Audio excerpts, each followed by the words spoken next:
ჩემს ხალხს მინდა მევმართო. ჩემს ხალხში ქართველებს გულისხმობ.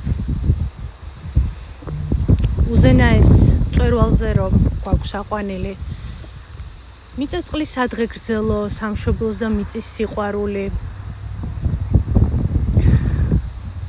კარგად რომ გვაქვს სადღე გრძელოები დაზეპირებული. მოდით ახლა მე თქვენ ეზოთერიულ ჭრილში გარდა იმისა, რომ ეს არის გრანდიოზული ღორობა, რასაც ადამიანი აკეთებს ყოველდღიურად.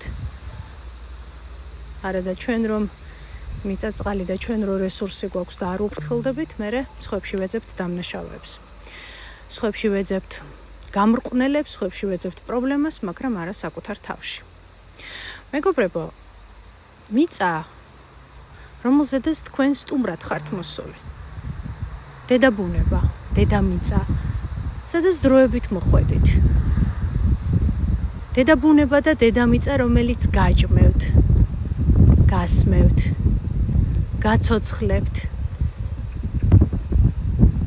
გსტუმრობთ, გიზიარებთ და თქვენ როგორ პასუხობთ? ასეთი ადამიანები არიან დაწყევლილები ავტომატურად. არ გჭირდებათ გრანდიოზული ჯადო, ვიღაცის წყევლა, ვიღაცის თვალი, თქვენ ავტომატურად იწყევლით საკუთარ თავს. მერე გიკვირთ, რატომ არის ქვეყანაში, ჩემს ჯიბეში უფინანსობა, უბარაქობა, წარუმატებლობა. გარდა იმისა, რომ მიწაწყლის სადღე გრძელოს იქით დაზეპირებული ტექსტების იქით ფარისევლურად უჭახუნებთ ერთმანეთს ჭიქებს. ეს არის იმ დედაბუნების შეურაცხყოფა, რომელიც თქვენ გაცოცხლებთ. და თქვენ ასე ეკცევით. ახლა კი გააგრძელეთ მთელი სამყაროს დადანაშაულება იმაში, როგორი ცუდი ქვეყანაა საქართველო.